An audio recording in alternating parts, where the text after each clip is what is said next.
Hi and welcome back to my channel. Today I have an abstract floral painting to share with you, and the reason for that is I asked you in the community tab if you would be interested in seeing the process of such an abstract floral painting, and a lot of people say yes, they want to see it. And another thing is that July is World Watercolor Month, and I thought, why not fill my sketchbook with some quick, easy abstract watercolor paintings.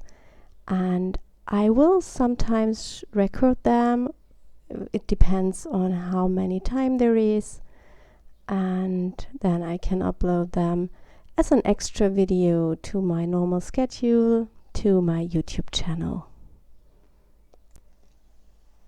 Here you see me adding some Neo color crayons, but the number 1, that means these are waterproof and will resist the watercolor. And I have already started to add some light blue color for the leaves. And I also have sketched out the flower in a very, very loose way with just a normal pencil. The sketchbook that I'm working in is a book from Arteza. It's the Expert Spiral Bound A5 sketchbook on watercolor pad, I think they call it. And it's really one of my favorite papers for practicing and for sketching. And I have a lot of empty pages in this sketchbook, so I decided I want to fill this, and hopefully I will get this done during this month. As I said, I want to do some quick paintings because sometimes you don't have much time, but I really love to paint and to work in my sketchbook, and this is a good opportunity to do something every day just for a short time. And the video takes about, I think, 7 minutes, and I would say I need about 10 minutes for the whole painting when you count in the sketching time. And what I'm doing here, I just play with my paints. There is no right or wrong. Just explore what you have, explore your supplies, and have fun. I will keep this video in real time as it's not very long, and so it's easier for you to follow and to maybe paint along.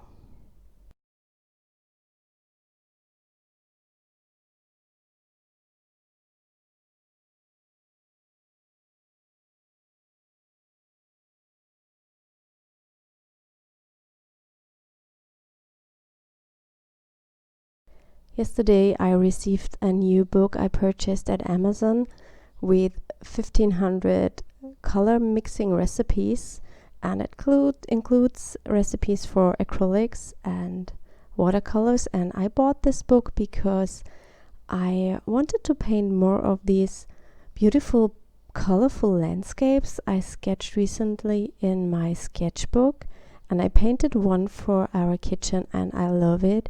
And I want to do more of them, but I really struggle with mixing acrylic paints in the right way. And I think whenever you mix acrylic paint, you need a lot of paint. And if you ruin the mixture, you can throw it away in the end, or you have no use for it. So I bought this book, and I also really like that there is a mixing part for watercolors. But that means I need to set up my whole watercolor palette in a new way and have to make sure that I have all the paints inside that I need to mix all the recipes that are in this book. So I think I'm going to set up my palette in a new way. If you want to see that, or if you think I should record this and share with you, then please let me know in the comments. Otherwise, I don't think I will spend the time setting up everything for a video record. Also, for these videos I won't have a blog post. Maybe I will do a blog post each week where I share all the paintings, but I'm not sure if I can manage this. But if you want to see each painting I do, you can follow me on Instagram. There I will post them each day, of course.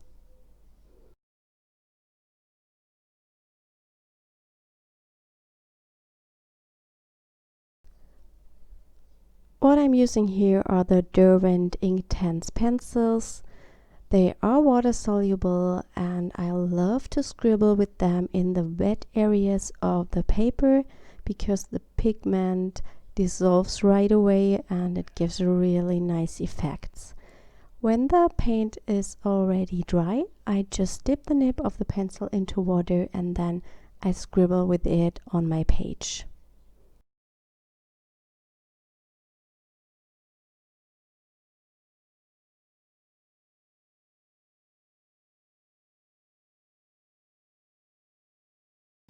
I'm adding some really dark elements and shadows to make the painting look more interesting. And normally I use my water-soluble graphite for this, but here I decided to use a blue pencil and I really love how this turns out.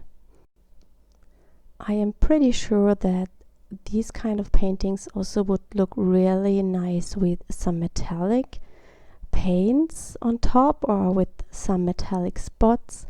And definitely I will do this next time and add some of my gold or bronze colors.